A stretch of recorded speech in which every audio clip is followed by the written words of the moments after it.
இன்றைக்கி நம்ம இந்த வீடியோவில் என்ன பார்க்க போகிறோம் அப்படின்னா 6ஆம் வகுப்பு 2ஆம் பருவம் தமிழ் இயல் 2 உரைநடை உலகம் தமிழர் பெருவிழாவில் புக் பேக் ஆன்சர் ஃபுல்லாகவே பார்க்கலாம். ஓகே, ஃபஸ்ட்டு நம்மளுக்கு பாருங்கள், மதிப்பீடு பகுதியில் சரியான விடையை தேர்ந்தெடுத்து எழுதுக கொடுத்துருக்காங்க. ஃபஸ்ட்டு கொஸ்டின் பாருங்கம்மா, கதிர் முற்றியதும் டேஷ் செய்வர். 4 ஆப்ஷன் கொடுத்துருக்காங்க. இதில் எந்த ஆன்சர் கரெக்டு? ஆன்சர் வந்து ஆ, அறுவடை தான் கரெக்டு. கதிர் முற்றியதும் அறுவடை செய்வர். அடுத்து பாருங்கம்மா, விழா காலங்களில் வீட்டின் வாயிலில் மாவிலையால் டேஸ் கட்டுவர். இதுக்கு விட என்ன வரும்? தோரணம். இ ஆன்சர் தான் கரெக்ட்.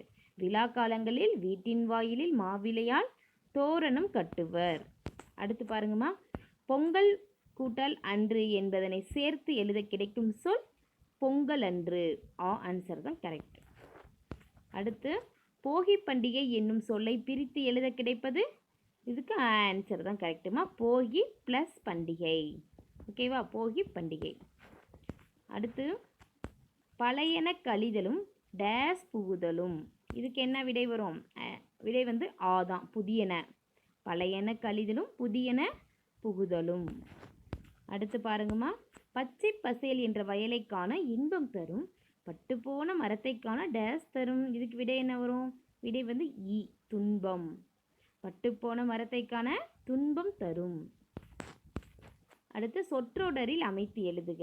ஃபஸ்ட்டு பாருங்கள், பொங்கல். சொற்றொடரில் நம்ம எழுதணும். எப்படின்னு பார்க்கலாமா?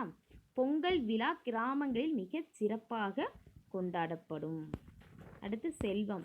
செல்வங்களுள் சிறந்த செல்வம் கல்வி செல்வம் ஆகும். அடுத்து பண்பாடு. தமிழர் பண்பாடு பாரம்பரியம் மிக்கது. அடுத்து குருவினா பாருங்கம்மா, இந்த பகுதியில் ஃபஸ்ட்டு கொஸ்டின், போகி பண்டிகை எதற்காக கொண்டாடப்படுகிறது? இதோட விடை பார்க்கலாமா?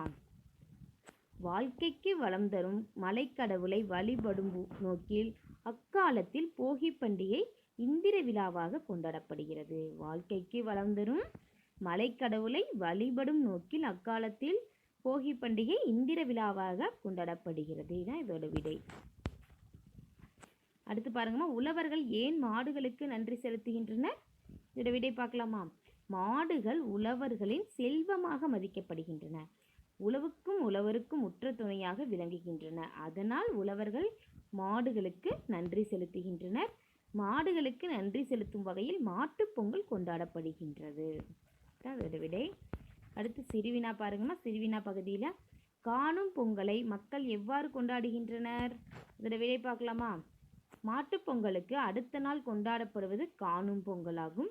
இந்நாளில் ஒற்றார் உறவினர் மற்றும் நண்பர் வீடுகளுக்கு சென்று அவர்களை கண்டு மகிழ்வர்.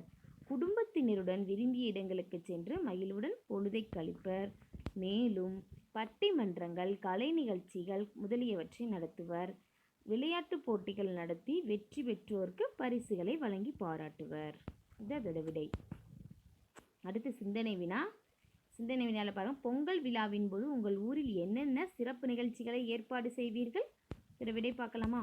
பெண்களுக்கான கோலப் போட்டிகள், இளைஞர்களுக்கான வழுக்கு மரம் ஏறுதல், உரியடித்தல், மாடு பிடித்தல், கபடி விளையாட்டு. சிறுவர்களுக்கான விளையாட்டுப் போட்டிகள், கயிறு தாண்டுதல், இசை நாற்காலி, பம்பரப் போட்டி போன்ற விளையாட்டுகள்.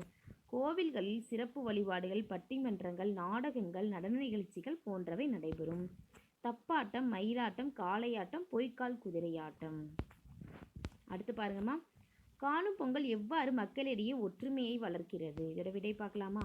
காணும் பொங்கல் அன்று மக்கள் தங்களுடைய உற்றார் உறவினர் மற்றும் நண்பர் வீடுகளுக்கு சென்று அவர்களை கண்டு மகிழ்வர். தற்கால இயந்திர வாழ்க்கையை மறந்து குடும்பத்தினருடன் வெளியிடங்களுக்கு செல்வர். இவ்வாறு வெளியில் செல்வதால் குழந்தைகள் மகிழ்ச்சியாக உள்ளனர். இவ்வாறு நாம் மற்றவர் வீட்டுக்கு செல்வதாலும் மற்றவர் நம் வீட்டுக்கு வருவதாலும் நம்மிடையே உள்ள உறவு மேம்படும். ஒருவரையொருவர் புரிந்து கொள்ளவும், நாம் அறியாத செய்திகளை அறிந்து கொள்ளவும், புதிய அனுபவங்களை பெறவும் காணும் பொங்கல் உதவுகிறது. ஓகே ஸ்டூடெண்ட்ஸ், இந்த வீடியோ உங்களுக்கு யூஸ்ஃபுல்லாக இருந்துச்சுன்னா நம்ம சேனலை சப்ஸ்கிரைப் பண்ணுங்கள், லைக் பண்ணுங்கள், ஷேர் பண்ணுங்கள். Thank you to all.